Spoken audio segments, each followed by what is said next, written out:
contract negotiation that was going on. ESPN certainly did not want to lose her. Molly is somebody that I have leaned on many occasions in the past, as she has done when it comes to me. We've been partners. Something inside ESPN snapped this year, and the shockwaves are still rippling across sports media. Molly Qerim, the poised, unflappable moderator who spent nearly a decade steering Stephen A. Smith's explosive debates on First Take, is gone. No farewell episode, no heartfelt send-off, just silence, rumors, and one cryptic Instagram post that made fans realize the truth. This wasn't a peaceful exit. This was a breakup, and behind the corporate statements and professional smiles, it was messy.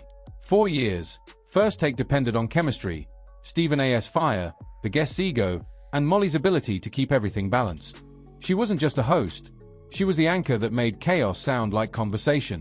But when she disappeared from the desk in September 2025, it was clear something bigger had gone wrong. ESPN quickly confirmed she'd decided to step away, but insiders claimed her contract negotiations collapsed after months of tension. According to reports, she refused a new deal that would have reduced her influence on the show while still keeping her under the same demanding schedule. In other words, they wanted her name on the banner but her power off the table. Molly's own statement hinted at a quiet frustration. She wrote, "The news came out earlier than I intended and not in the way I hoped." That one line said it all. She didn't control the story. She didn't control the timing. Someone else did. And for a woman who built her career controlling the room on live television, that loss of power hit deep.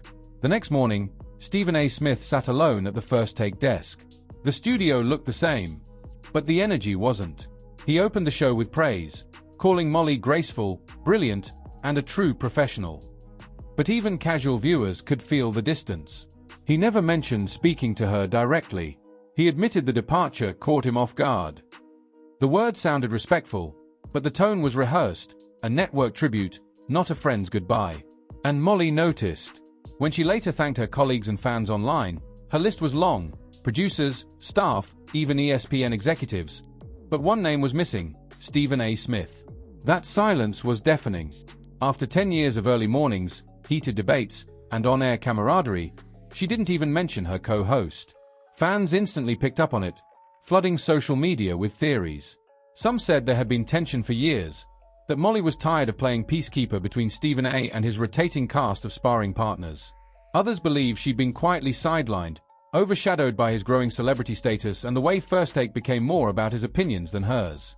Then there's the money. Reports suggest that while Stephen A. earns north of $12 million a year, Molly's contract hovered far below that, despite her being the show's backbone. She wasn't just a referee, she was the tone setter, the connective tissue between fiery personalities.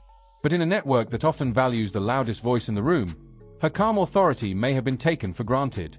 When renewal talks began earlier this year, she allegedly pushed for parity, more pay, more credit, and more creative say.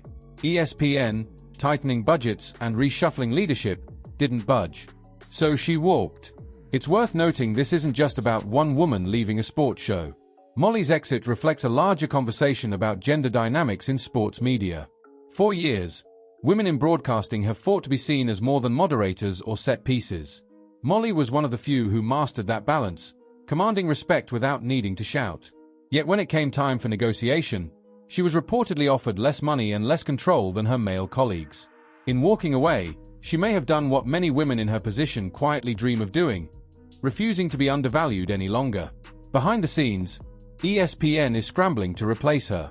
Names like Monica McNutt, Christine Williamson, and Shea Cornette have surfaced as possible successors.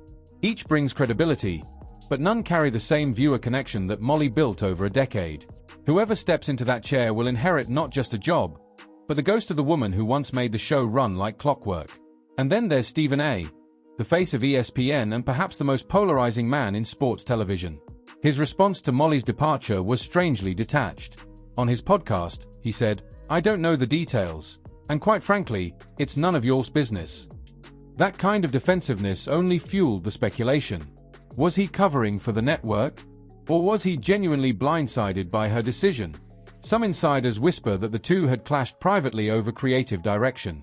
Others believe Stephen A. pushed for a younger, more social media-driven replacement to match ESPN's new branding strategy. Either way, Molly's disappearance from First Take changed the show instantly. Without her, The debates feel heavier, more chaotic, less anchored.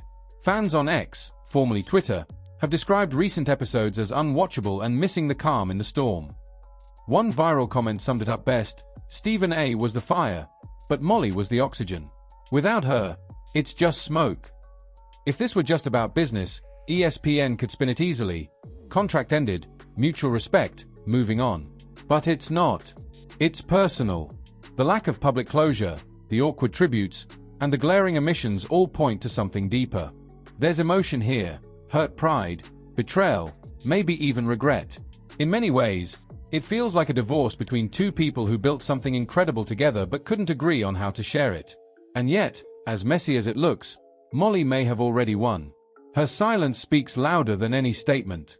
By walking away at the height of her visibility, she proves she didn't need the platform to validate her worth. She's reportedly fielding offers from other networks, with one streaming service eyeing her for a new talk show centered on women's voices in sports. If that happens, her departure from First Take won't be a downfall, it'll be a rebirth. Still, for viewers who've spent years waking up to that trio of voices, the loss feels heavy. First Take wasn't just about sports, it was about rhythm, chemistry, and the thrill of watching personalities collide under Molly's cool command. Now, every segment feels like a reminder of what's missing. ESPN may find a replacement, but they won't find another Molly Qerim. So here we are, watching the story unfold in real time. Stephen A. remains the face of First Take, ESPN keeps the show rolling, and Molly has vanished into her next chapter with quiet dignity. But the questions linger. Did she leave to protect her peace, or was she pushed out for demanding the respect she deserved? Did Stephen A. fight for her, or did he stay silent to protect his empire? Whatever the truth is, one thing's certain: this isn't the end of the story. It's just the moment when the spotlight finally shifts. For the first time in years, it's not shining on Stephen A. Smith. It's on Molly Qerim, the woman who walked away from the biggest sports show on television and reminded the world that silence, when used right, can be the loudest statement of all.